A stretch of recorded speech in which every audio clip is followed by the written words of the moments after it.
Good morning. It's March 9th, 2022. Welcome to Triggered. I'm Corey Morgan. This is the Western Standards live weekly news, issues, opinion, and guest interview show. We run every day, 11:30 a.m. Mountain Standard Time until around 1 o'clock, Monday to Friday, unless there's holidays. And we do a lot of specials and things like that too as we widen our broadcast abilities and reach. So thank you guys for tuning in and supporting us. It's been getting better and better. And we're into the last few days in this little tiny studio we've been in. We're going to be moving on into a bigger one next week. So, bring those comments on. Good to see you, Ashley. And it's always good to see you guys from being across the country and all over the place. This live interactive thing, I really enjoy it. Canned, recorded shows. I mean, they certainly have some great content and things, but it's not quite as fun as just going live and taking things where they'll go. Of course, there are places we're already set to go. It is somewhat organized. I don't just freewheel it. And today I've got quite a lineup of guests. So the first guest that'll be coming up in a while is the Keith Wilson. He was the lawyer for the Freedom Convoy. You probably saw him in the conferences held with Tamara Leach and some of the others in Ottawa during the protests. He's going to give us some updates on the legal issues going on out there in the landscape following the protests. He's also part of the speaking of the East, I see a couple of commenters. So he was with Peckford on the Charter Challenge. Peckford was a premier of Newfoundland, and he was he's the only remaining signatory of the Charter of Rights, and he's got a Charter Challenge going on. Keith Wilson's been representing that. And I see we got Betty from Newfoundland and Debbie in Nova Scotia. So we've got a lot of East Coast going on out here for a Western show. I really appreciate you guys coming out, and Rick in Manitoba.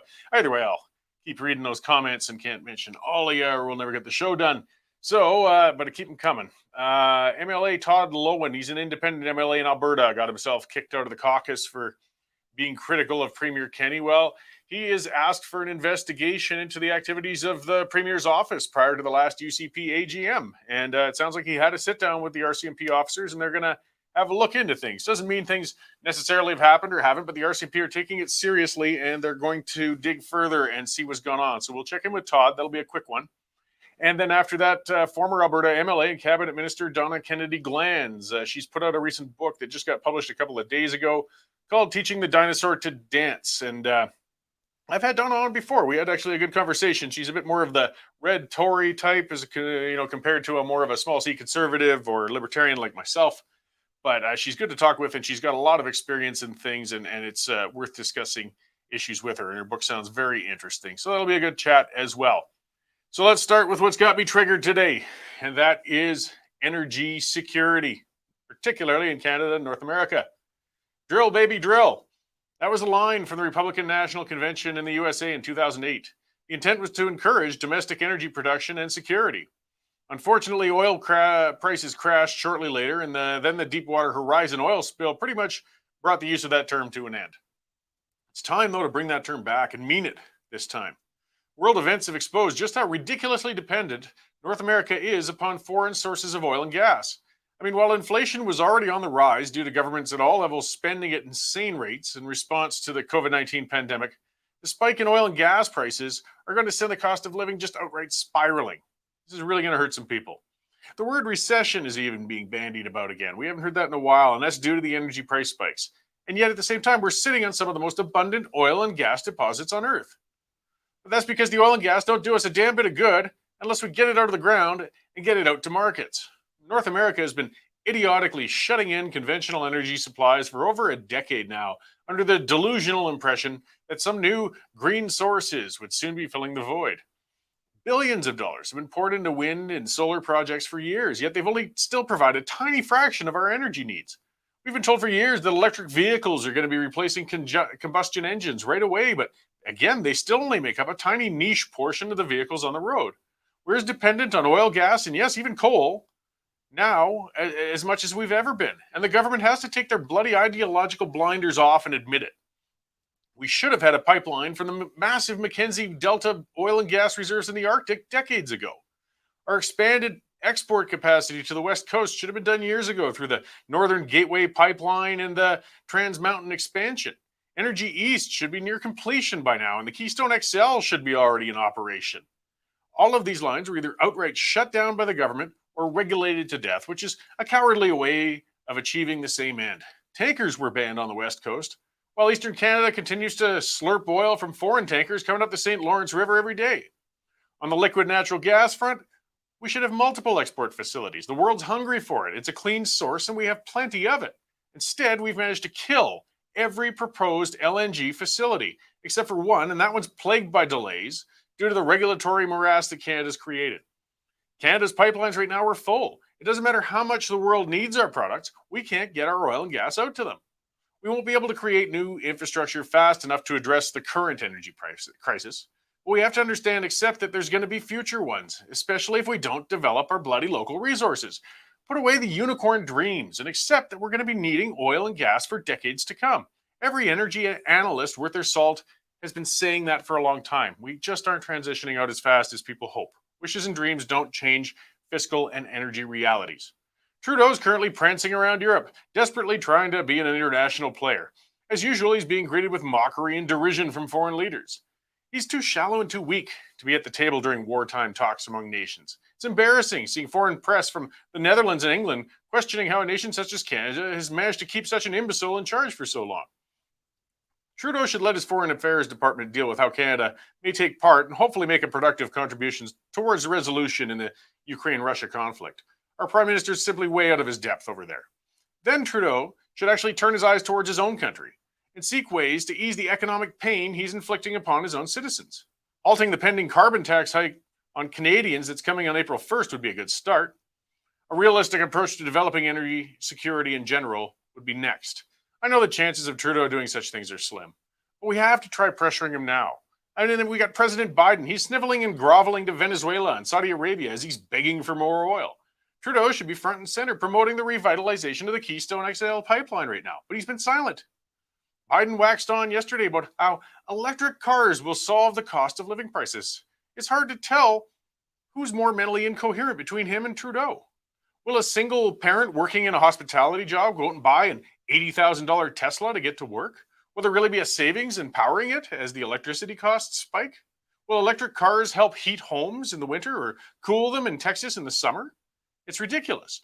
Biden and Trudeau live in delusional worlds, completely disconnected from reality. Talk about privilege. Trudeau was raised into it, and Biden's been in government so long he's forgotten what it even looks like in the real and private world. We'll likely never be able to add reason to those guys at this point, but perhaps some of their senior advisors can be reached, along with some cabinet members. Biden's never going to be an energy expert, and Trudeau's never going to be a respected foreign statesman. We're all paying for the delusions of these leaders right now. We need to be pulling back the regulations and starting to increase our domestic energy capacity right now. We don't need to subsidize energy companies in order to do that. The government just needs to get out of the damn way and let them do their jobs. Trudeau and Biden aren't leading us into a green new world. There is no just transition to be seen.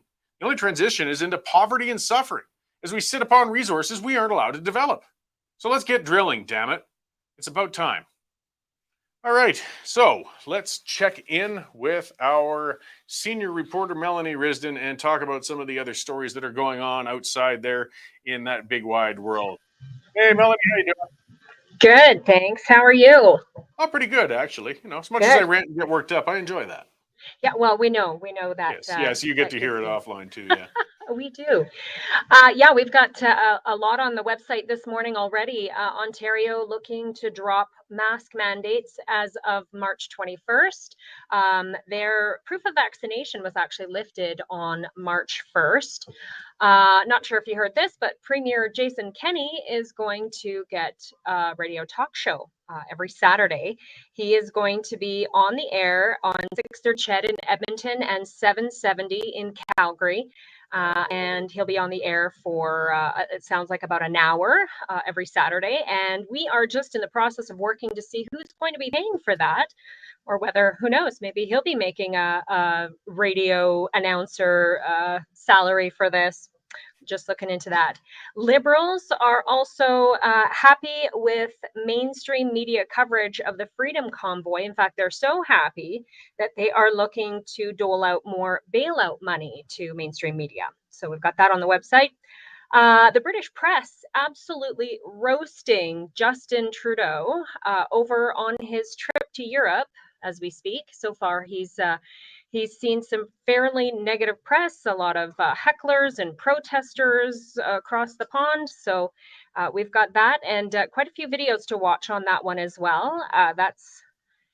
There's some interesting comments in that one for sure. Sad story of nearly 100,000 orphans being evacuated from Ukrainian orphanages, many of them moving into neighboring Poland and Hungary. So we've got that up as well. Canadian Taxi Association wants cabbies added to a frontline or added as frontline workers in a pandemic remembrance bill. Now, this bill, if passed, will have Canadians observing sort of a national tribute to those who died during the pandemic, and that looks like they're aiming for a March 11th for that day. Not sure if you heard this either. Every CBC staffer got a bodyguard for the coverage of the convoy to Ottawa. So that's well spent taxpayer dollars. An interview with two Calgary lawyers discussing lingering mask mandate in Alberta courts, as well as sort of the repercussions that are coming from vaccine passports that are remaining in private sector employers in Alberta. So some information there. I know there are still many people who are unable to work at this point. So definitely worth a watch there. And some stuff we're working on right now. This might be of interest. Question for you, Corey. If you lived in the city of Calgary, would you have hens in your backyard? I know you've got them where you are, but would you have them if you were in the city? Probably not. You know, it's easier when you have a bigger acreage and you're able to maintain that. I know that question comes up periodically now and then. And yeah, we're in Pritis, you know, right on the edge of the city, but I've got the space to keep those birds going. But you know, it's nice to have them a little distant from your house because I mean, we keep the coop clean and keep maintaining it, but it can get a little stinky and have its challenges. So Yeah. I don't know if I'd have it in the city. Well, the city has approved it now for Calgarians. So there you go. Also working on a story here, Patrick Brown, who is the current mayor of Brampton, Ontario, he is expected to announce whether he will or will not be joining in on the Conservative leadership race. And just out, CTV has admitted that it printed factually incorrect information around a sexual scandal that came up with Patrick Brown back in 2018. So we'll have the details of that on our website coming up very soon. Great. Lots to cover and lots going on. Well, thank you for the update. And we'll look forward to more news stories as they break. I'll keep dwelling on that chicken question. Of course. Thanks, Corey. Great. Thanks, Melanie. Yeah, you know, as a libertarian, I'm kind of mixed on that. It's funny, that chicken issue's gone on for a long time. People remember Paul Hughes. He was an advocate. He ran the community farms in Calgary and things like that for a long time. He was known as the chicken man because he was always pushing hard, actually, to allow for backyard chickens within the city. And we would fight about it. And he's actually over in Ukraine right now. The last private message I had with him, I talked with him. I was seeing if I could get him on the show. He's also a veteran from the Princess Patricia Light Infantry. And I think he sounded like he wants to take part and help Ukrainians fight back. I just hope he's okay over there. It's a bigger story, actually. And I just don't have enough to report on yet. But guys like Paul, I mean, he's a military experienced man. It's not just a person, run-of-the-mill person off the ground heading over there. How many people from other parts of the world are going into the Ukraine to help out? Like, not just going out to help with refugees or you know, with animals or other things that people have been doing, but how many are looking to put their boots on the ground and actually help fight back? I don't know. And it's an interesting development that's happening over there. And a dangerous one. I really kind of worry for Paul. I hope he's okay over there. I mean, it's certainly not a safe spot to get into. And yeah, you know, when it comes to things like that discussion, if we're talking about backyard chickens, it's a matter of personal responsibility. I think, you know, as I said, it can get, we keep them on our acreage and they can get a little ripe if you aren't cleaning the coop regularly, but they can be fine otherwise. But you never know if your neighbor's going to be responsible or not. That's part of the challenge is if you have somebody right next door. But that can be said if they have dogs as well. I mean, if they're not picking up after that for weeks at a time, your backyard's not going to smell very nice with the neighbor's scent coming over the fence either. There's always things to discuss. You know, we always love fighting with each other. I wish we could just have more open discourse, though, rather than having to always try and get government involved and getting on board with regulating our lives and getting in our faces. Sometimes it's a heck of a lot easier to just knock on your neighbor's door and chat with them rather than call bylaw first. And that applies to so many other things in life and in general. But that takes personal responsibility, and a lot of people aren't big on that either, unfortunately. Our next guest I'm going to have up pretty soon, and that's Keith Wilson. I've been looking forward to talking to him for a while. I do want to speak a couple of things, then make the plugs for ourselves while we're at it. I talked to Melanie. She's got a lot of news stories on the go. So I want to remind everybody, go to westernstandardonline.com and take out a subscription with us if you haven't already. And there's a newsletter you can sign up for as well. It'll come into your email box and let you know what the stories we're covering day by day are. It's been great. We've been getting new subscribers like crazy, and it's allowed us to hire more people. We got Ottawa reporters going on now. We got Amber up in Edmonton. We got Reed, who I talked to yesterday in BC. There's constant content going up there, but we need your help. We don't take government money. Take out a subscription. If you use the coupon code TRIGGERED, when you take that out, you'll get another discount on top of that. And it's a free trial to check it out in the first place. As well, I'm going to speak briefly on our sponsor, because the more subscribers we get, the more sponsors we get, which is great. And that is Bitcoin Well. And these guys have been sponsoring us for a while. I was listening on the radio this morning. It sounds like digital currencies are getting a little boost. They've been kind of up and down in the markets in general, actually. And right now they're on a bit of an up. And Bitcoin, those sorts of investments are sort of a long-term thing, I think, rather than just looking to jump in and out. But it's a complicated world. And Bitcoin, well, what they're about is actually facilitating your purchase or getting involved in Bitcoin if you should choose to. I mean, check them out, because they can show you how you set up your wallet. How do you keep your Bitcoin secure? They never hang on to your assets. It's a non-custodial service. So your money is always safe. It's always in your hands, because that's what a lot of people worry about. I mean, hey, am I getting on with a scammer or something like that? You've always got to be careful. Unfortunately, there's a lot of people always out there trying to steal your hard-earned money. Bitcoin Well is not one of those. They don't hang on to your money at any time, but they will help instruct you and walk you through. They're a Western Canadian company. They're publicly traded. They're responsible. Check them out if you're interested in getting into the digital currency world. bitcoinwell.com, and they'll help get you safely taking control of your money and into that digital currency world, because we also know in Canada, boy, your money's not always safe, even if you think it is. Our regular banks right now seem to be pretty beholden to the federal government. So if Keith's ready to roll, maybe we'll pull him into the broadcast. I see him nod there in the lobby. So let's bring him in and start talking about some other legalities. Hello, Mr. Wilson. How you doing? I'm great, Corey. How are you? Very good. I'm glad we could corner you today. I know you've had a hectic couple of months going on. Yes, it's been the adventure of a lifetime, for sure. 19 days on the ground in Ottawa. Very long days. It would be a couple of movies to tell you all the things that happened and what we were dealing with on the ground. I'm very happy I was there. And then in addition to that, as you know, because the same time I was flying to Ottawa, I was scheduled to be on your show to talk about the other charter challenge I'm involved in, which is representing former Premier Peckford and challenging the travel mandates. Yeah, no, you've had a lot on the go. So maybe I want to clarify, because you've just kind of been all over the place. Are you still then active in representing some of the convoy organizers or the convoy itself? Yes. In fact, there's a court application going ahead this afternoon in Ontario relating to some of the donated funds. It's earlier this week, we were focused on getting Tamara Leach out of jail, because remarkably, she was jailed for longer than most people would be for serious crimes. It's been hard to believe many of the things that Canadians have had to witness in the past weeks, let alone in the past 2 years.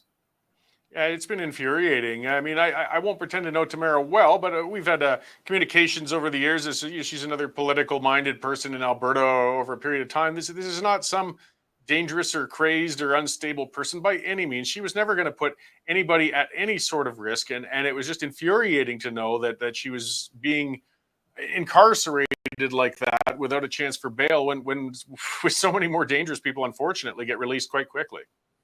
Well, I mean, I think she's sort of the paradigm average concerned, honest Canadian. She saw what's happening to her country. She's a mother, she's a grandmother. And she became involved in the Freedom Convoy. She had this idea that maybe she could generate $4,000 to $5,000 in donations set up the GoFundMe. Never in her wildest dreams did she think it would hit 10 million. And then, of course, we arrived, myself and some other lawyers, I'm on contract to the Justice Center for Constitutional Freedoms, and we arrived on February 2nd, just as GoFundMe was starting to clamp things down. So that was one of the first tasks we had to deal with on the ground, was deal with GoFundMe. And then on the Friday, they pulled the surprise and decided that it was an improper fundraiser and that they were effectively going to redirect the money to another group. And we can only use our imagination to imagine what group that would have been. And then events just were continuing to transpire from there. So what we're seeing now, I mean, I've characterized it, though, as a witch hunt. I mean, they're far from finished. They seem to be quite determined, the government and some members, to really just chase down and punish anybody who is remotely supportive of this action in the last month. I'm just kind of curious, though. I understand it's an absolute right for a person to have counsel and an attorney represent them. But I mean, our rights seem to be sort of fluid things these days. Have you, as a lawyer, or has the JCCF gotten any pressure because you guys have been at least legally supportive of the convoy organizers? Well, it's been uncertain, and there were times when I was on the ground and acting as a liaison with the police, both the city police, the Ottawa City Police, and the OPP. And especially when the raids started, it wasn't out of the realm of possibility that I was going to find myself arrested, just because so many of the rules are out the window right now. It's very difficult as a lawyer to give advice because, I would get the question from the truckers. Well, even all of them who had their bank accounts frozen. Like, think about that, what that meant. And these, I've been watching the House of Commons committees dealing with this, and the level of misinformation or completely inaccurate information is startling. There was testimony earlier this week that the Rcmp had contacted each of these people before they froze their bank accounts. That is simply not true. These people found out that their bank accounts were frozen by getting phone calls from spouses saying, hey, I can't pay for the daycare, or I just went to pay for the dentist, or I can't get groceries, or the credit card doesn't work. And think about that. These people, we quickly concluded, working with the 9 that I had that had their bank accounts frozen, that they would have been better off in jail. The reason they would have been better off is their spouse's paycheck went into that black box. They could not pay for anything. They couldn't pay for their mortgage. They couldn't get fuel. They were stuck. To think that happened in Canada, not China, not Venezuela, but Canada, is still shocking.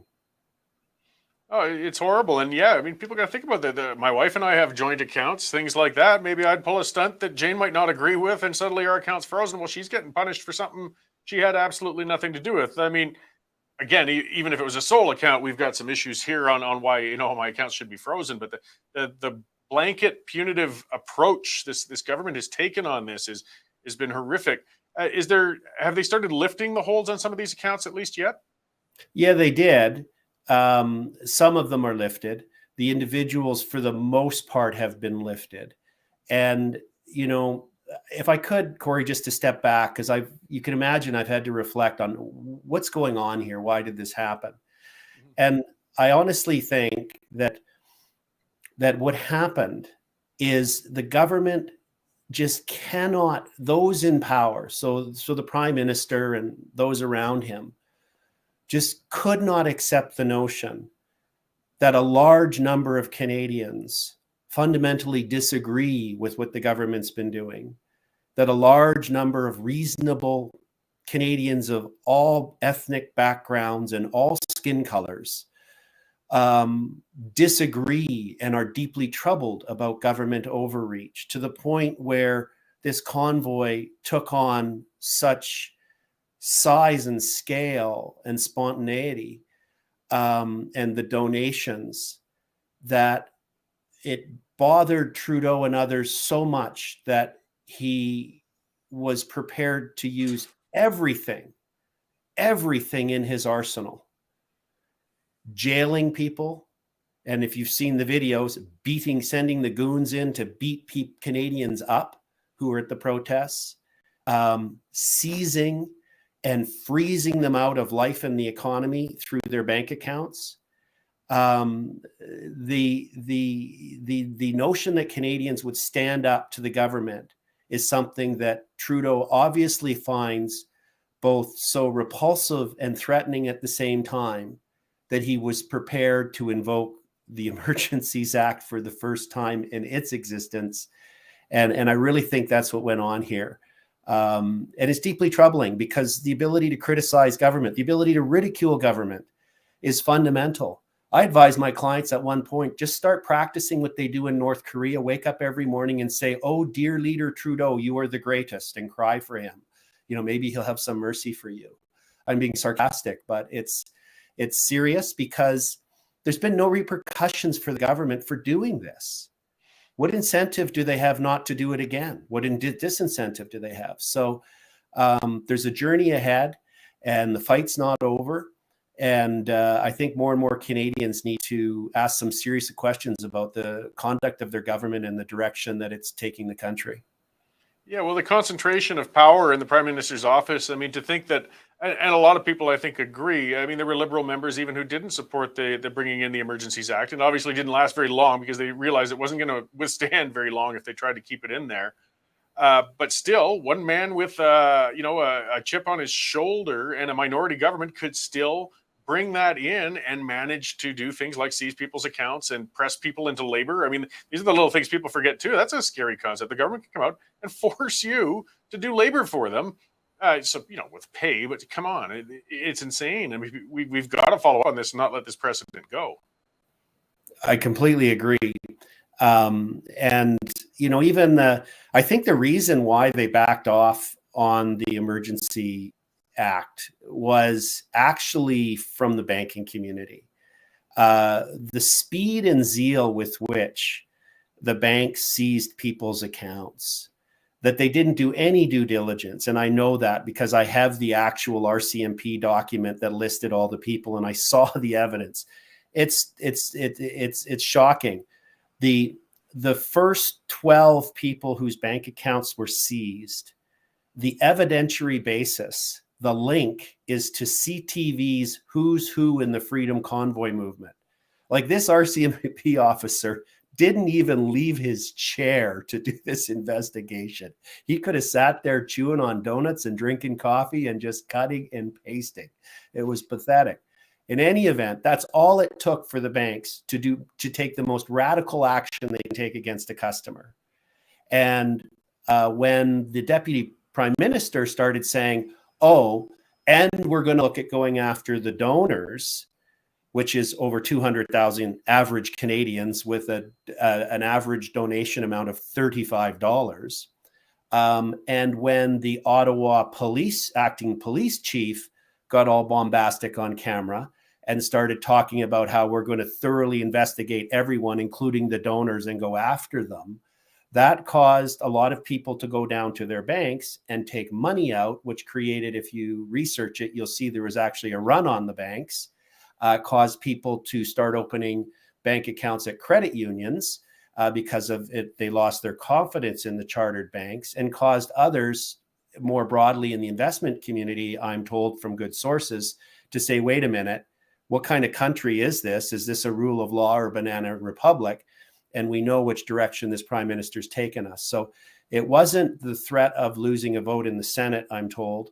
It was the pushback from the international finance community and the big banks realizing that they probably were a little too enthusiastic in going along with the government that actually caused both them to lift the freezes on the personal accounts as well as to discontinue the Emergencies Act proclamation. So you've got a whole lot of irons in the fire now. I mean, it's great to know Tamara Lich at least is at home now, to await following through and trial, I would imagine, and things such as that, which is going to be a long process. But she's still facing some, I mean, they call it counsel to commit mischief, but there could be some very serious penalties as light as the charges sound. She's facing some very possible long jail terms. Well, I don't think she is. And I appreciate that on its face, you know, you read the criminal code, it's like anything. You can look at the maximum fine or the maximum penalty and become concerned. The government and the politicians and the city officials, the police, they just never got their head around basic things. You know, so one of the issues was the injunction against honking horns. Tamara Leach has never owned a semi-truck. She doesn't own a semi-truck. She doesn't have an air horn. Most of the people listed in some of these legal proceedings don't own trucks. There's this sort of narrative that the government created and is acting out on it despite the evidence of what really happened on the ground.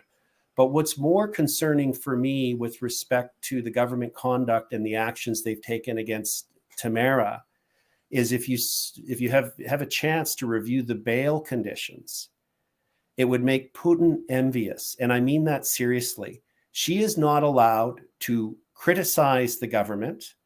She is not allowed to criticize or speak against COVID-19 restrictions or do anything in support of the freedom movement. She's not allowed to be on social media. She's not allowed to directly or indirectly communicate or support with anybody in those things. Even Putin's strongest critic, who's in jail, Valavi, this week from jail called on Russians to protest in the street. Tamara can't even say that as a Canadian. Apparently, according to Trudeau on Tuesday, Valani assisted the Canadian government in identifying 10 oligarchs that could be added to the sanctions list. Tamara can't do that in Canada. It's remarkable that in Canada, our government is so afraid of Tamara that they have placed this unprecedented gag order on her. And just so we're clear, she's not home yet. The Crown prosecutor, during one of the bail hearings, said, well, why are you driving home? Why don't you fly commercial? And I'm like, are you kidding me? There's a travel ban because the Canadian government won't let her get on a plane. So it's been, you know, it's been exasperating, the nonsense here, but it's serious. And those bail conditions are going to be appealed. They're outrageous. They violate.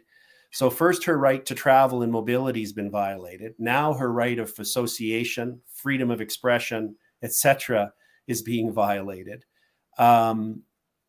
We've got to keep fighting for our charter. It's there for a reason. And but it's a serious time we're in. So yeah, getting back to the higher level of things, and this happened prior to you going to Ottawa. You'd already gotten involved with Brian Peckford and bringing forth a charter challenge.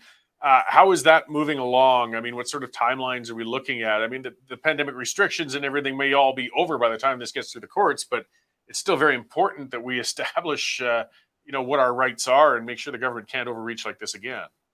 Exactly. Interestingly, I can report to you that about an hour ago, I wrapped up a hearing before the federal court on that very question.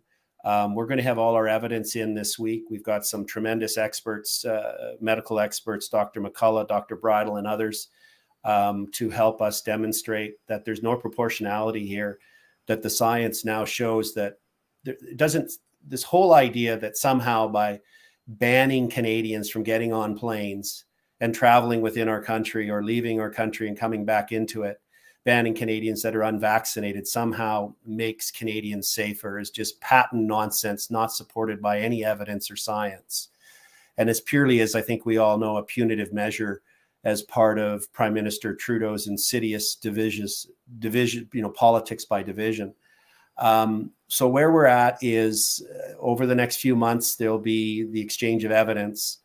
We're trying to have the case heard this summer, but the court's saying they're full, and I have to believe that to be true. They're experiencing lots of charter challenges right now. This is the federal court. But we will get it to the court as soon as possible. All of the council are committed to that. And it won't matter if the travel ban's lifted, because the court needs to rule on this. The court needs to be clear about whether or not our charter rights mean anything. and whether at the whim of the federal minister of transport or the federal minister of health or other government officials, they can simply decide that for the sake of our safety, in their sole discretion, that our charter rights can be overridden. So the court needs to rule on this. And we're going to continue to pursue it to have a ruling, regardless of whether at some point the Prime Minister decides to drop his vindictive policy. Yeah, well, and it is very just important to establish these things. I mean, whether people want to face it or not, this isn't going to be our last pandemic. This isn't going to be the last national emergency of any sort we might encounter.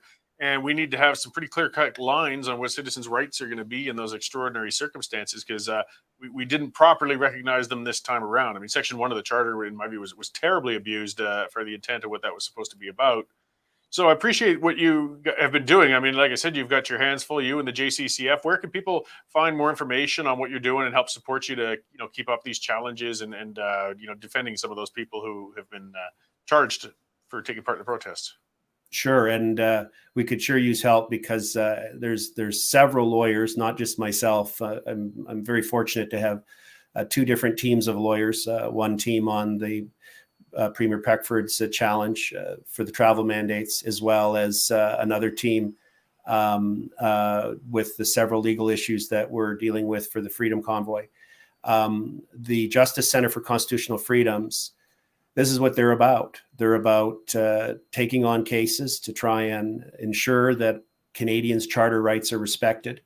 If you go to their website, the Justice Center for Constitutional Freedoms website, you can donate, and you can also decide which particular charter or constitutional case you want to support, and you can direct your support. And because it's a registered charity, you also can receive a charitable receipt that can help you at tax time. So I'm working at very significantly reduced hourly rates, because this is not just important for me, it's very important for my family and my children. So I'm donating significantly to it, and I'm happy to do that. And we could certainly use the support so that we can bring the horsepower that we need to run all of these cases right through to the Supreme Court of Canada, because that's what we need. Interesting, Corey, one of the things that the truckers have been calling for is a public inquiry, that we need to have a public inquiry into governments, provincially and federally, handling of COVID. What did they get right and what did they get wrong? What are the lessons learned? Because as you note, if it's just the mere notion of a crisis self-declared by government, then our rights are nothing, and we're not living in a free country. So we really need to get to the bottom of what happened so that we can hopefully learn from it and get back to the Canada we once had, where rights were respected and government considered itself having limits on how it could interfere with our lives and our families. So we're trying to do important work at the Justice Center, and support is very welcome. Great. Well, yeah, if nothing else, let's hope we learn something from this. So thank you for taking the time to talk with us today, and for the work you've been doing so far. I hope we get the chance again to talk soon and maybe start talking about some of those legal victories you'll be having. Yeah, I'm happy to talk to you more now that things are slowing down a little bit, and I'm back in Alberta. So thanks for having me on. I really appreciate it. All right. Thank you, Mr. Wilson. Thank you, sir. Okay, so that was a very informative and good conversation. There's just so much going on right now. So yeah, JCCF, I think it's .ca, it could be .org, but if you Google Justice Center for Constitutional Freedoms, you will find their website, and you can get there and see what they're doing. They got a lot of stuff going on. And as Mr. Wilson said, you can pick which one of those you may want to support. And it is a registered charity. It's somewhere we're still allowed to donate to for now. You will be safe in supporting that. So I do want to bring in now Todd Lowen. He's in the lobby there, and it's quite a swivel here. We'll talk some more a little later in the show about some things, but we got to get Todd in here while we can, because he's kind of stirred up a hornet's nest up in Edmonton there. He's the independent MLA for up in the Valley View area, and he's raised some questions about some of the behavior of the Premier's office. So let's talk to Todd and see what he's done here. Hey, Todd, good to see you. Good to see you too. How are you doing? Oh, very good. You guys keep us with lots of subject matter to keep going on about down here, even if perhaps your efficiency of government as a whole might be a little questionable. I hear you. So, I just to put it in a nutshell, I guess you during the last AGM for the UCP, I mean, there were some contentious things. There were some party constitutional changes being proposed, some things about leadership reviews, and of course, electing the executive members of it. And there's a lot of internal push and pull going on within the UCP right now. It sounds like perhaps the Premier's office kind of may have gotten inappropriately involved in trying to swing some of the votes there. Yeah, but what happened is, of course, is last November when the AGM was going on, leading up to it, we seen a story from Don Braid in the Calgary Herald where it was mentioned that he'd received an email that a business leader had received a call from somebody, a senior staff in the Premier's office, and asking that business to be able to, bring people to the AGM to help support Jason Kenney and help get the board that he wants on and those sorts of things. So, that was kind of alarming enough, but the email went on to say that they were hoping that this business was hoping that they could maybe leverage this action into, some benefit to the company down the road. And of course, there's nothing wrong with, I guess, with the company, having that phone call come to them, but it's definitely an issue when somebody from the Premier's office contacts a company and basically asks a favor, and being in a position of power, somebody in the Premier's office, that leads to the allegations of influence peddling, which of course is a serious crime. Yeah, we've definitely got some strong checks and balances against that. So you put a formal letter forward to the Rcmp to have them have a look at it, and they came in to sit down and talk with you the other day? Yeah. No, I was. They wanted an interview with me. I give them, a 45-minute interview at the Rcmp station here in Edmonton, and the Serious Crimes Division is who is looking into this right now. And so I was able to give them as much information as I had, and we'll see where it goes from there. I hope that the Rcmp does investigate this, and I think if there's any wrongdoing there, it needs to be exposed and it needs to be stomped out. Yeah, I mean, is there any idea of what the timeline might be? I mean, it's hard for them, I guess, when you're digging into records, you're getting affidavits, things like that, if they're taking it seriously. I mean, we also know, and it's not the Rcmp's place to work within political timelines, but there is a leadership review coming up on April 9th, and we may actually have a new premier in the very near future or not. Do you think any of that might be resolved within a month? It's really hard to say. The Rcmp officer did say that this would take some time, and I understand that. We want a fulsome investigation. We want to find the facts. We want to find out exactly what happened. And so, whether it could be done in a month's time, hard to say for sure. Yeah, absolutely. Have you had any communication then with the Premier's office? Like, did you ask them first, before you went to the Rcmp, or did you? I believe you did raise it in question period recently. Have you gotten much response? Yeah, I did raise it in question period, so I gave them an opportunity to either deny or admit what went on. That the answers to the questions were far from fulsome. There was no actual response to the actual questions. They did go on to, try to discredit me and make allegations against me, but obviously that was just an opportunity to deflect from the real question at hand, which of course they didn't answer. Yeah, well, question period has never traditionally been a good area to get answers, contrary to its name. And it doesn't really matter which party is in power. Everybody can point the finger on how the government can obfuscate, and avoid questions. But it is the place, at least, that you can get it out there and say you inquired. I just wanted to add that, you didn't jump straight to the police. You were trying to get answers first.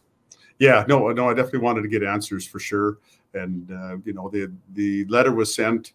And, we've done a little bit of investigation on ourselves as far as about the issue by ourselves, as far as what section of the criminal code that it could refer to. So we wanted to make sure that we had, some information that we would present to the Rcmp and make sure that they knew which direction to go and everything. They know their business. Obviously, they know which way to go to. But we did point out which sections of the criminal code would be possible violations. Yeah, well, we'll have to wait and see if anything comes of that, and if anything serious happened. I kind of hope, just for the sake of everybody, that it didn't. We just don't need more criminal wrongdoings going on in places, and we'll see what the evidence presents. So, as one of the independent caucus kind of hiding in the corner of the legislature there, while I got you, what other initiatives are you got on the go during this session right now? Well, myself, I just brought forward Bill 202, which is an amendment to the Alberta Health Act, and bringing transparency and accountability to the Health Act. So we'll see how that goes. It's going to be reviewed by a committee in the legislature here, I guess, in the next 8 days. But I was able to bring that forward, and I'm looking forward to the discussions on that. I think there's a great opportunity to bring some differences there to the Health Act. And just kind of getting back to the last topic there, Sure. we talked about the police investigation and how, when it might take place. We know that there's still the investigation going on from the 2017 leadership race. And so I think we see a bit of a pattern here where there's, when it comes to the premier and his partisan politics antics, that the investigations seem to follow. So hopefully this one won't take that long to sort out. But I think it's worth pointing out that there is current investigations still going on from previous leadership race. Yeah, and it's a whole other can of worms to open and look into that. I mean, that's part of the concern is the investigation on that's been interminable. I mean, it's been going for years. I'm not sure at what point they're ever going to conclude something on that. We may actually not even have that person leading the party by the time they figure that out. So hopefully we can get a little more timely response in this current inquiry. Yes, for sure. Okay, well, great. I know your time is tight and legislature's in session lately. Where can people, your constituents, find more information about what you're up to and contact you if they need to? Yeah, obviously Facebook is a good place to look. I usually post things on Facebook fairly regularly on my MLA Facebook page, and they can reach out to my office too. The information's available online to be able to contact me. I have 2 offices, one in Fairview, one in Valley View, and of course the Edmonton office too. And encourage anybody that wants to contact me on any issue. I'm happy to hear what Albertans have to think on any issues that affect them in their lives, and look forward to that's how I learn, is by listening. I've never learned anything while I was talking yet, so I'll continue to listen to my constituents and people from across Alberta. Great. Well, I really appreciate you taking some time to talk to our listeners today and give us an update on what you're up to and why you put that letter forward and have talked to the Rcmp. And just keep up the good work, hammering at it in there, Todd. I appreciate it. Okay, thanks, Corey. I appreciate it too. And you guys have a good day. And again, appreciate the opportunity to be here. Great, thanks. I'm sure we'll talk again soon. You bet. All right, so yeah, that's Todd Lowen. He's up in Valley View. I forgot to ask. I should have, which constituency that is, but it is one of those northern ones, just up from Edmonton, a few hours there. And he's been there for quite some time. Todd's been a good, dedicated conservative. Full disclosure, I've known him for quite some time. We were on the board with the old Wild Rose together and things like that. And he's been serving quite diligently up there from that limited resources you have as an independent member in the legislature. So it's good to have somebody independent. It's hard to be an independent because you lack a lot of resources as a party member, but you're certainly as unrestrained as you can be. You can just go into the issues that you feel are most important for your constituents. And that appears to be what Mr. Lowen's doing right now. So before I get on to our next guest with another, this is a former MLA, Donna Kennedy Glanz, and she was also in cabinet, I believe, with I'll correct that, Redford government. I'm sure she'll let me know when she gets in here. And she's written a book recently, but I do want to talk briefly about one of our sponsors before we get there, and that is the Canada Shooting Sports Association. You guys have heard me talking about them before. Since we're on such a legal theme today, it's good to pop these guys up here anyways. These guys have got a number of court challenges out on behalf of firearm owners. Responsible, law-abiding firearm owners, is the vast majority of us who take part in firearm ownership do. They provide a lot of resources as well for target shooting, hunting, collecting, whatever you want. They've got links to trade shows, things like that. They got videos on the safe, responsible use of firearms. And as I started with, too, most importantly, they've got legal challenges out there, making sure you can keep and maintain that right and ability to responsibly enjoy firearms, because we've got a federal government that just seems quite determined to take that right away. And it's constantly under pressure. They're constantly illegalizing past firearms and saying that you shouldn't be allowed to own them. Well, the Canada Shooting Sports Association is standing up for you in that front, and they have those court challenges out there, but they need you, of course, to help with them.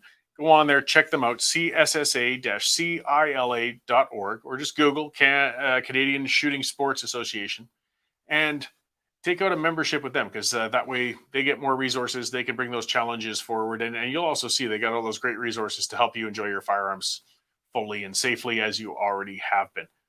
Okay, so let's bring Ms. Kennedy Glands into the studio virtually here and have a talk about her new book. Hey, how's it going? Oh, I'm afraid perhaps you're muted. It's not good for a lawyer to be muted, is it? No, I mean that is the worst possible thing we could do to a lawyer. But it's good to see you back again. You know, I do look forward to the day that we do a lot fewer of these remote interviews and Zoom and all that. I mean, I've heard people saying, "Oh, I wish I never have to hear those words. Can you hear me now?" Ever again. But they've become pretty common these days. So I believe actually the last time we talked was when you were still in the process of getting the book rolling and getting it going. And now you have released your book called Teaching the Dinosaur to Dance. I have, Corey. Thank you. And here it is with the dinosaur and everything on the image. It's really nice. It's like kind of like having a baby. This is my third published book, and I've got 3 children. And it's a lot less painful to deliver a book than a baby, but it's kind of the same thing. It takes a lot of lead time, and supply chains were really kind of altered this time, and there's a pandemic, and now there's a war. So it's a really unusual time to be in this space, and I'm really grateful that you would and your listeners would want to talk about it. So thank you.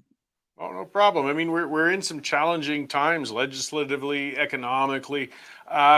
Something that we're lacking a lot of is nuanced discussion. I mean, we're always so charged all the time. I'm guilty of it. I mean, I start my show with a rant. I mean, part of what I do is get people rolling, but we still have to calm down and look at how can we do things. I mean, government's a reality, even if we don't like seeing as much of it as we do, or some of us don't.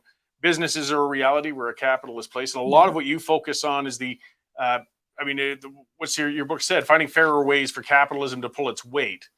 Which it does, but if we get crony capitalism, we get issues. And of course, if we get government trying to get into capitalism, they tend to mess it up pretty royally as well. So you talk a lot about public-private partnerships and that sort of enterprises, right? Yes. Well, I think we have to be more creative. When we saw that through the pandemic, where we saw communities coming together with for-profit companies, coming together with government agencies, because there were just no other options. And so people did things that they would not historically have naturally done, and they tested new ideas, and some of them worked and some of them didn't, and we learned a lot. So I think we have to build from that. And now we're in this horrible situation in Ukraine where, you know, I've been in the oil sector, energy sector for 30 years, and it's pretty unusual to see these kinds of embargoes on this volume of hydrocarbon, and the reaction of people who are really strong climate change advocates to the notion that we're going to have to find more oil and gas to fill some of these gaps. It's untenable for them, but we have to be practical. We have to figure out pathways forward that aren't either or answers. And they're requiring different players coming to the table, doing things that they traditionally have not done. Can you imagine right now being, inside the management team, leadership team of a company that's just pulled all of your operations out of Russia? I mean, some of those big players, BP, $25 billion. That's a lot of money. That's a lot of money for a super major. These are big, big decisions, and they have to make them. So that's what this book is about, is the status quo is finished. Like we can't go back to the way things were. We have to test new ideas. You can't kind of turtle and huddle and say, I'm just going to wait till this all changes and goes back to the way it was before, because that's not going to happen. So what do you do? And people are nervous. There are lots of things changing out there. Feels like lots of asteroids are coming at us. We have to figure out which of the asteroids coming at us are ones that are really important for us to pay attention to. And at the same time, stay true to who we are as an organization, because you cannot just, one day be this and the next day be that. It just doesn't hold. So that's what the book is about. And it's about leadership. How do you lead through that? Yeah, well, we get some modern realities in capitalism and business now that a lot of us perhaps chafe under, but the realities that we have to face. And then one of your portions you talk about is self-censorship, cancel culture. These are some hot button issues, inclusiveness checklists you talk about. We're talking about engaging with stakeholders who even oppose your enterprise's goals.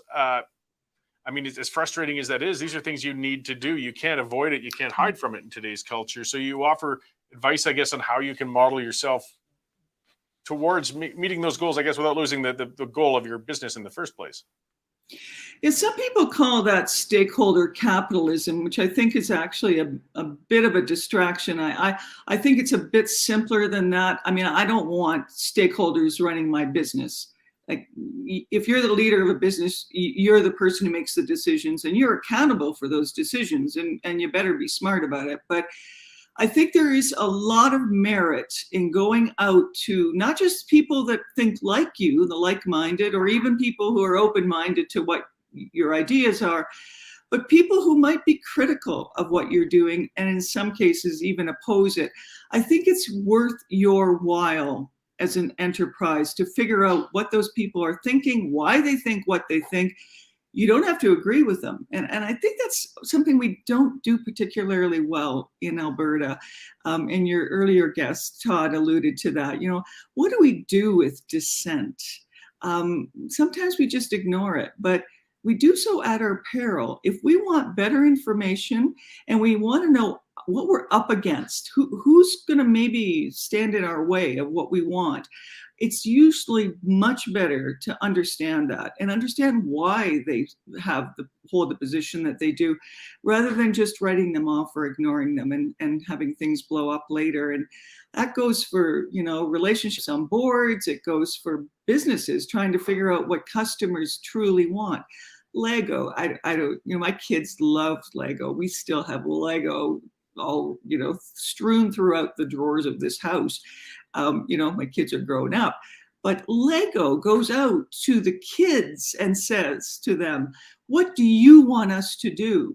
They came out with a series of Lego that are all different colors of the LGBTQ community. I mean, they invite their customers to tell them what to build. That's creative, and it's smart business. I mean, it's a sound business practice. So the book talks about why to do that and how to do that. And it's not comfortable space for everybody. So who in your organization is best suited to do this? And what kind of skills do you need? And what kind of leadership skills do you need to think that differently? So it's a how-to book and a why-to book. Yeah, well, it's aspirational as well. Yeah, what Todd said is, you don't learn anything while your mouth's open. You only learn when you're listening.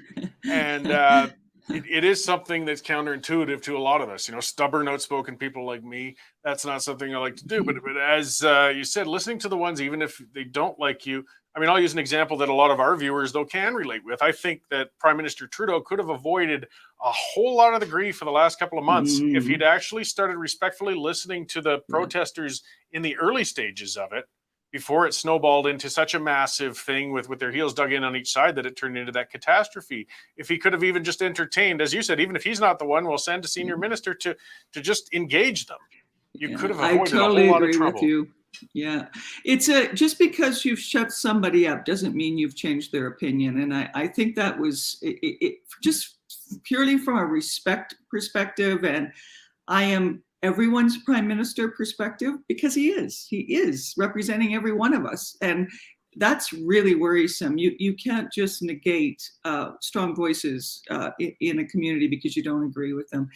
So I've taken a little bit of this is serious stuff. People are really stressed. I'm empathetic to that. I think we can't be, we have to be empathetic, but at the same time, we have to say to people, you're responsible to lead your organization, whether it's government or nonprofit or for-profit. So how are you going to do that? So what I've taken to, Corey, is using this dinosaur, and this dinosaur is Rex. And I do these TikTok skits with Rex, very short, 60-second, minute and a half, where I'll pretend that Rex is one of the dinosaurs that I've encountered, and he yaps at me, and then I kind of talk through with this Rex what other ways there might be to tackle an issue. And it's ridiculous that a 61-year-old woman is playing with puppets on TikTok, but it is really important for us to kind of let ourselves play a little, give ourselves permission to think differently,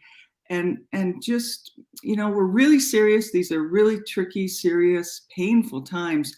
And we just have to sometimes give ourselves some slack. And this is my way of doing it. So I'll introduce your viewers to Rex.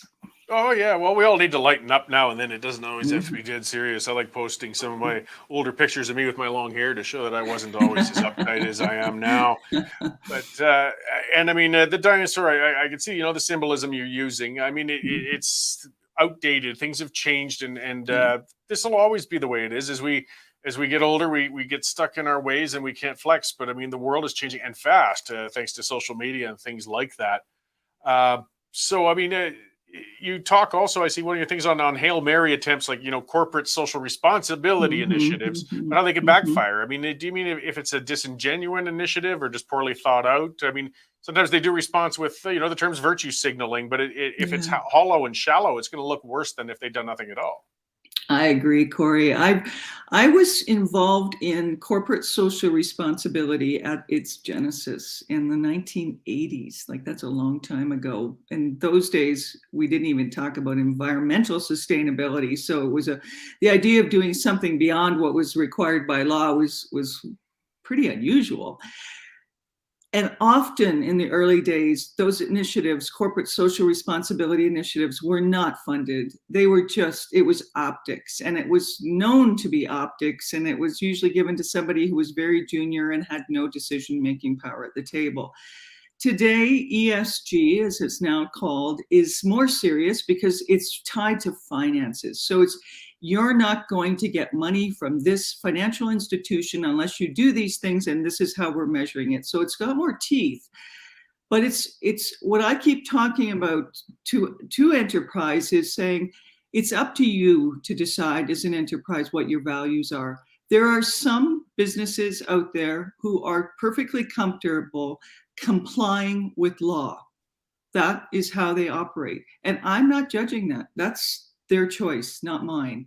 As long as they comply with rules and laws, that's fine. That's the way you run your business.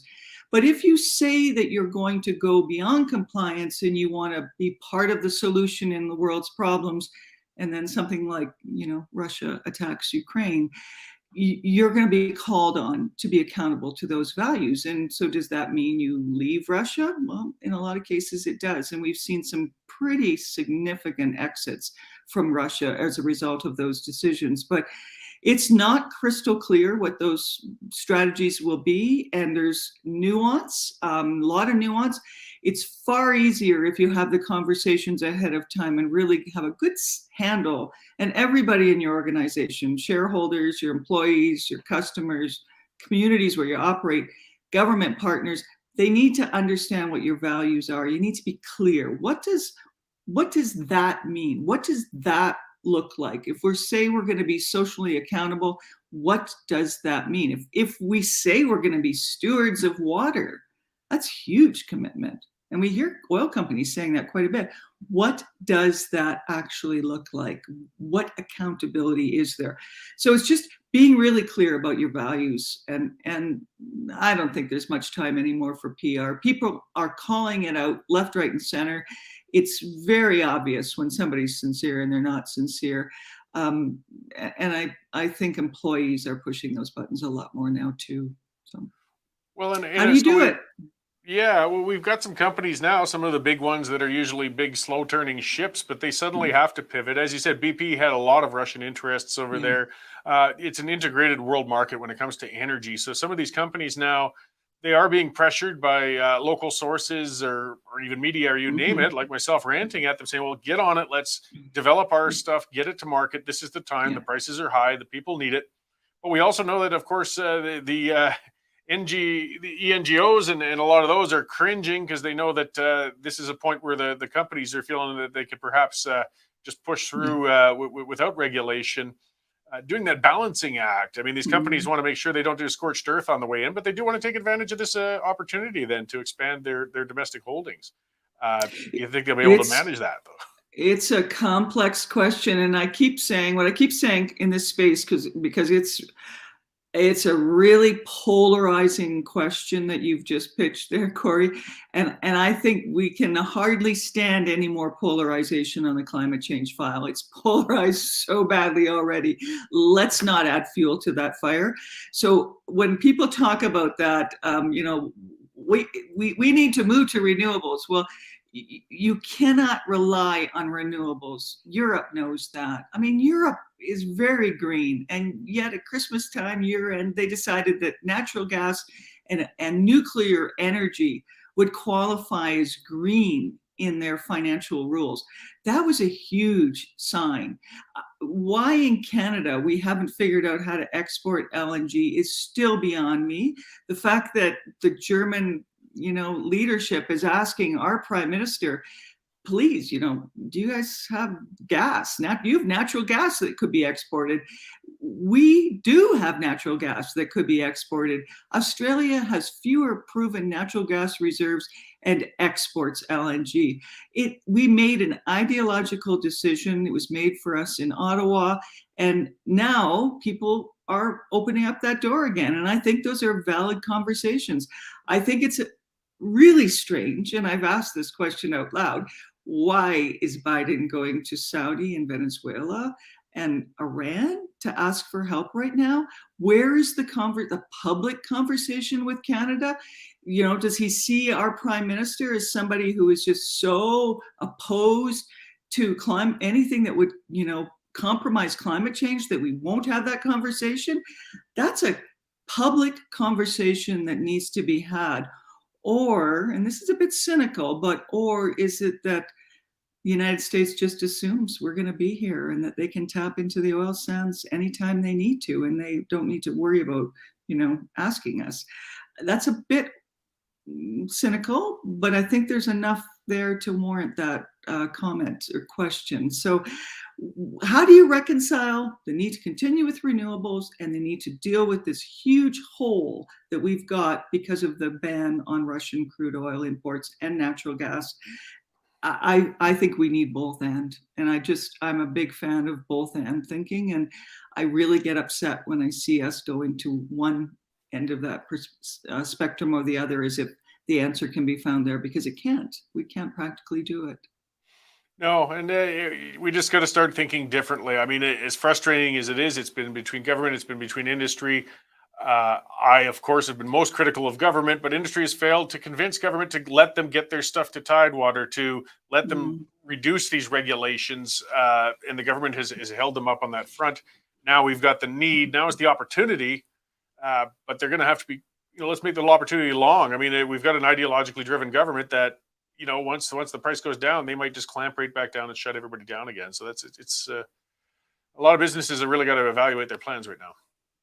It's tricky, and I've been watching a lot of the decision makers, the shale operators in the States. The pushback is, we need to pay attention to profitability. We've got shareholders, and frankly, for some of those shale producers, it's just more profitable to sit there with the inventory of drilling locations that you've got and drill out over a longer period of time and make more money.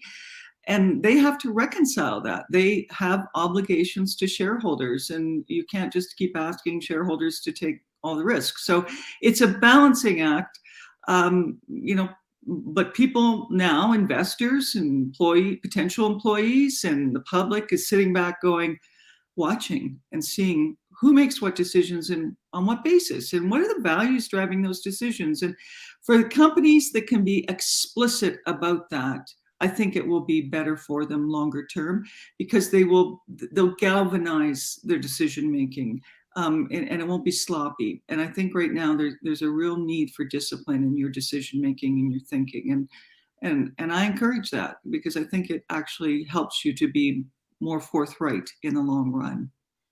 Yeah, well, in the volatile world we're in right now, I think companies able to pivot and move are going to be able to take advantage of things, and the stubborn ones are going to get left behind. That's always been the way it is, actually. So the more advice they can take and digest, the better. So where can people? I mean, there's a lot more to cover, but we're only got so much time. Where can we find your book and get a full read and see what you've written up on things? Oh, I'd be delighted if your listeners would buy a copy. You can buy it at Amazon. It's available in Canada. It got released on Monday. It'll be released in the States early in April, and in the UK and the EU early in May. But you can get it on Amazon. You can go to your bookstore that you're comfortable with and order it through there, or they might even have copies on hand.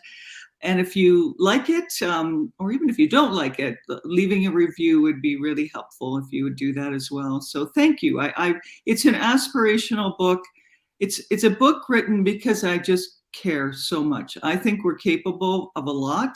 And I think these are really trying times. I have compassion for people, but I also think it's in all of our best interests if we can move forward and do things more intentionally, with more clarity and more strength and more leadership. And I think we're capable of that. Great. Well, thanks for sharing that with us today and sharing your experience in that book. I hope it does quite well for you, and look forward to the chance to talk to you again in the future. Anytime. Thank you, Corey. Great. Thanks, Donna. So just to review, that was Donna Kennedy Glanz, and the book was, what was that? Dancing with the Dinosaur. We've got the cover there. Nico will bring it up. By all means, look it up, check it out. And yeah, they're teaching the dinosaur to dance. Boy, I did that long and I already got the title screwed up. But that's why we have the internet, to keep reviewing things and check into them. So I do like getting different perspectives on there, guys. I mean, we keep trying the old ways. Sometimes it works, often it fails. As Todd said, and other people, governments, and Donna's been in government. It's a painful area, and it takes some compromise sometimes. One thing I want to mention is some people have mentioned, we're not on Rumble today. There's some technical issues. Don't worry, we haven't been censored or kicked off or anything like that. Typically, I do want to drive people towards Rumble, of course, and encourage them to follow us on there and watch. But we just, there's something going on. We can't broadcast to it today. So I appreciate everybody who made their way over to YouTube and Facebook to watch us on those channels. I see that some prefer not to use them if they can avoid it. But we'll be back there as soon as we can. Just that reminder then, subscribe to us on all those channels. That way, if anything does go down or we do get punted off somewhere or any of that crap, you can find us on another front. Plus, we do cover a lot of things as they break. Dave breaks in with news, or we've had live streaming from Coots, for example, that ran for hours because we had somebody on the ground watching things as the police were moving in. If you subscribe to those, whether it's Facebook, YouTube, Rumble, you'll get an alert when we suddenly cut in on something that's breaking like that, and you'll see it as soon as it happens. So it's really important for yourself to keep up with things, and for us, if you subscribe to those and share them, let's bypass that crappy mainstream media. Dave was talking about that earlier with this, the government's actually thanking them. Say, thanks, guys, for giving us all that beautiful slanted coverage of the convoy and being such good government lackeys. So we're going to make sure to increase your subsidies, and keep paying you to keep basically giving our message. This is a really dangerous, ugly road to go down. And it's part of why we need alternative media like ours. And we've been doing so well because the government really overplayed and did terribly throughout the convoy. Our subscriptions have been going through the roof, but we need more. That's why we can keep getting more coverage, getting more people on the ground. We're updating our website. As I keep mentioning, we're moving into a nice big studio next week. We're doing that all thanks to subscribers and sponsors. And if you haven't subscribed already, get on there, check it out. It's free for 2 weeks. You can see if it's worth your while to get all that, unique and original content. It helps support us. Use the coupon code TRIGGERED. You'll save another $10. And hey, it's worth every nickel. It honestly is. When people take it out for the trial, 90% of them will keep it and carry on and keep their subscription. So thank you to those who have subscribed. Getting back to the oil, that's the big discussion that's coming a lot today. And it's driven me nuts. Biden just will not even consider talking about Canada. I mean, how humiliating it must be for him. I don't even know if he even notices. I don't know what medications that man's on, but you're over there groveling to some of the worst dictatorships on earth, begging them for oil, and they're saying no, and you won't even talk about Canada. But one of the things Donna brought up that's true too, they take us for granted. One of the worst positions we've put ourselves in, and yes, mostly due to government, is that the Americans are basically our only export customer. I mean, we send a lot to the coast through the Trans Mountain Line, for example. We always have. I mean, that line's been running since the 50s, safely, I might add. We just want to expand it. But a lot of what comes out of that line goes actually just down into Washington to refineries down there and then feeds the lower mainland and goes through the states. We don't send a heck of a lot in tankers overseas or export it. We send some. When you've got a business, any business, where you've basically only got one customer, you know what? That customer has you by the short and curlies. They can do to you whatever they please because they know where else you're going to go. What are you going to do? The more coastal access we get for our products, East Coast, West Coast, even, Hudson's Bay, then Biden would have to say, hey, if I don't start paying attention to our partner in the North, they not only will they not need Keystone, they might start shutting down other pipelines because they're getting a better price by shipping it out on tankers to Japan or the Philippines or other areas that are developing and growing and have energy needs, and they want to buy our product. But right now, we've kind of got our eggs in one big basket right now, and that's part of why people talked about the discount we've always had on our oil and gas. The Alberta rate is much lower than the world rate. Well, that's the reason, was lack of capacity, lack of customers. When you only have one customer, they kind of call the shots on what your price is going to be. So again, you're over a barrel. We've got to get more outlets. We've got to get our stuff to the coast. We've got to get to Tidewater. Keystone, we should get that darn thing rolling as well. I mean, Kenny, to his credit, Premier Kenny has been talking about that, saying he wants to talk about it. Trudeau, no, he's not saying a thing. But like I said, he's an idiot. We've kind of established that. He's over in Europe. He really has this delusional self-image. He thinks he's going to be some grand statesman. Look at all the time he wasted wanting to get on the UN Security Council. They shunned him. I think if people remember a lot of those videos and pictures of Trudeau at all of these international conferences, the serious players don't talk to him. When you go to any conference or anything, the important parts aren't during the seminars. It's not the speeches that have been written for all of those leaders anyways. They just deliver them.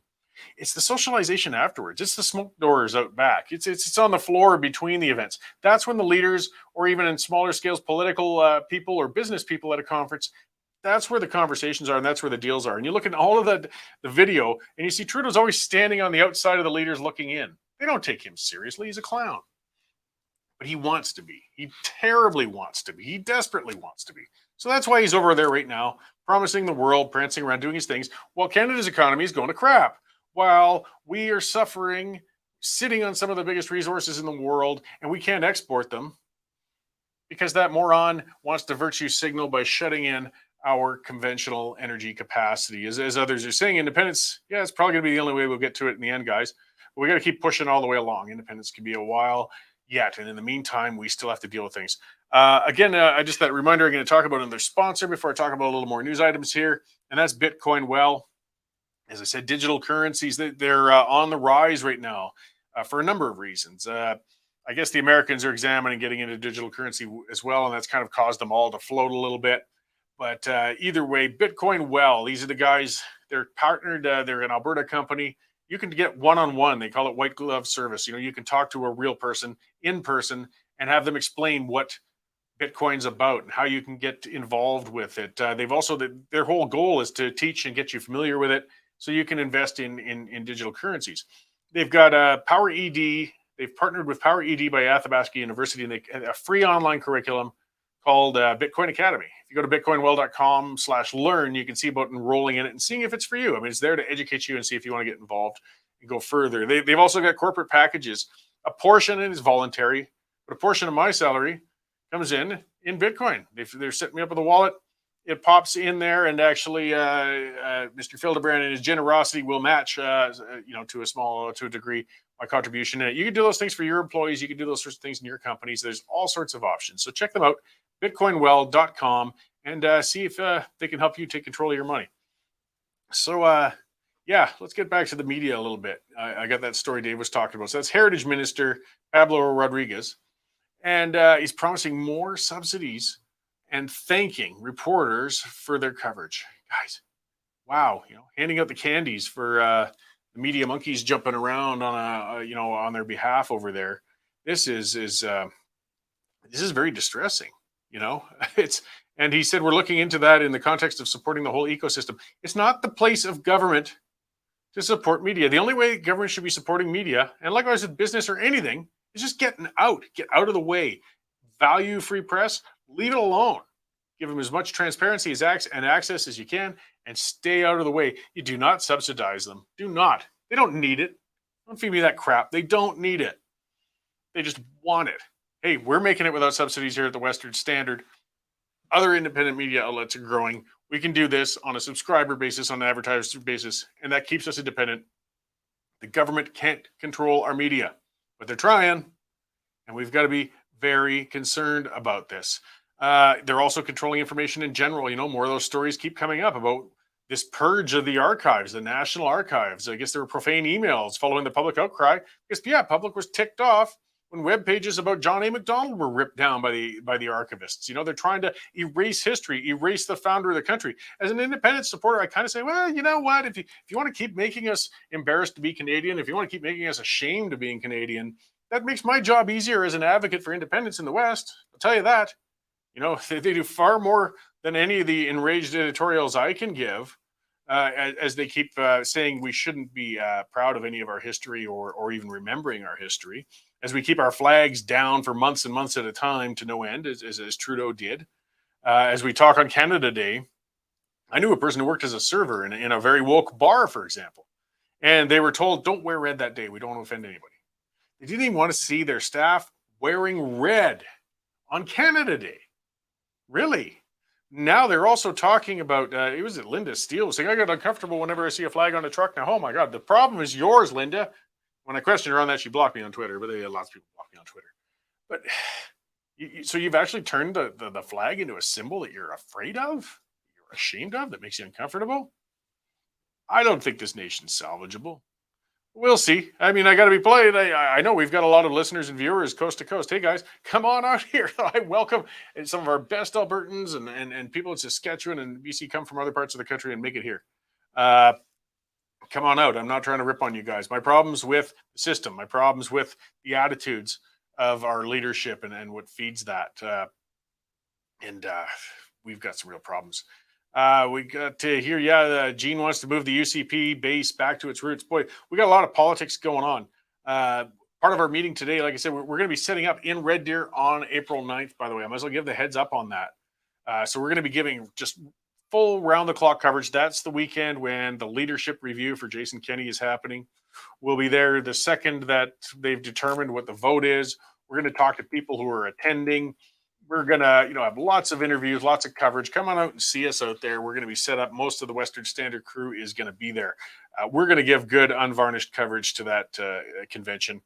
It's very important. And Brian Jean, I mean, boy, if you're a political wonk, well, this gives us all of the intrigue and stuff going on. Brian Jean clearly wants to make another leadership bid. Of course, he can't do that unless Premier Kenney is out of the way. He's been working very hard on trying to make that happen. Whether it happens or not, we don't know. We'll see. But we're going to be there in person covering that throughout that weekend. It's very important. What do we got? Some of this other stuff. Here's a story that keeps coming and going all the time. Mandatory body-worn cameras worn by the Rcmp. And they're saying it won't be in place until the 2023 at the earliest.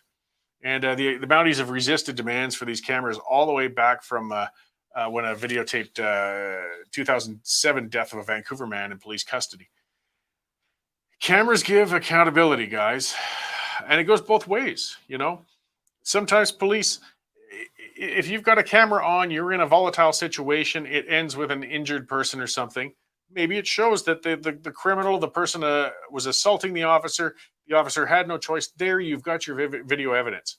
But we can't pretend, too, that police don't inappropriately act at times. Police have gotten too violent at times. They have hurt people at times. They have infringed on rights at times. Roll the cameras all the time. Hopefully, I mean, the best thing is that with that rolling, officers feel compelled not to do the bad things in the first place. And maybe the person they're arresting, realizing they're being documented too, knows that they can't make up any stories about being abused, and they might behave a little better. And if it doesn't work and they still behave poorly, well, then at least we got a record of it. We can deal with that in the courts later. What do we got? Justin Trudeau is talking about sending another $50 million in specialized equipment to Ukraine. Canada made cameras for surveillance drones to help Ukraine defend itself. I don't take much issue with these things. I just don't like his presence over there embarrassing us in general. It's those other conferences. We saw how well he did in India when he was trying to dance the Bhangra around and he was wearing, playing Mr. Dress Up in his costumes. And he basically ended up insulting one of the nations that's one of the best trading partners we've got, actually. And many, many excellent Indian Canadians who have immigrated here and contribute And to have our Prime Minister embarrass us over there in such an important region like that was terrible. See, some trends are going the other way. Ontario is going to end the requirement, it sounds like, to wear masks in most public indoor settings, including schools, on March 21st. Again, better late than never, right? That's going to happen. We know there's going to be a lot of people lighting their hair on fire. Hopefully they've learned from Alberta, because of course we know the teachers unions and the usual are going to go bananas because they just want to keep everybody controlled. Well, we unmasked our children in Alberta a long time ago, and the kids are fine. Teachers are fine. We're fine. We're unmasked in restaurants and businesses. I've been noticing, I go out and I watch. I think the very first day that we got unmasked, I went to Superstore, went shopping, and I was just watching, anecdotally. I'd say about that first day, about 80% of the people were still masked, but at least 20% weren't, including myself. I don't want to wear that bloody thing. Now, I went out the other day, and I'd say it's about 50%. So it's drifting away. And you know what? If a person wants to wear a mask till the end of time, that's their business. Go ahead. Just don't ask me to. I'm done with it. Sick of it. All right. Well, we've gone on quite a bit today. It was quite a load of guests. So just that reminder, subscribe if you haven't already. And we've got another interesting show coming tomorrow. Somebody was asking about him the other day, but we're going to have David Parker come on. He's going to talk about Take Back Alberta. That's an organized group that has been pushing and trying to encourage people to take out the memberships and register for the convention and move Jason Kenney on as the leader of the UCP. So we're going to talk to Mr. Parker about that and see what their initiative's about, where they're going with it. And then we're going to have a prospective Maverick Party leadership candidate, Tarek Elnaga. And people who, I'm probably pronouncing his name wrong, but people who follow him on Twitter, seen him online. He's a very well-spoken and outspoken person for Western independence and good conservative values. He ran in the Maverick Party in the last federal election. Right now, the Maverick Party, I did talk to one of their leadership candidates last week, and so far he's the only one fully registered, but it sounds like Mr. Elnaga is going to enter the race as well, which it's always healthy for a party. You want to have a race. You want to have some competition for those spots. And he's been on my show before, and he's going to come on and talk to us tomorrow. So just that reminder, there's the other thing for membership. Take out the newsletter access. You can keep getting those updates right into your mailbox and see what the news items are as they come out. Use that coupon code TRIGGERED if you're going to take out a full-on membership. Save some money. We all want to save money. Gas prices are going up. Everything else is going up. And just be sure to keep on tuning in, guys. Thanks for listening to me rant at you today, being my virtual friends. I'm a lonely little man in many ways. And I will talk to you all tomorrow at 11:30 a.m. sharp.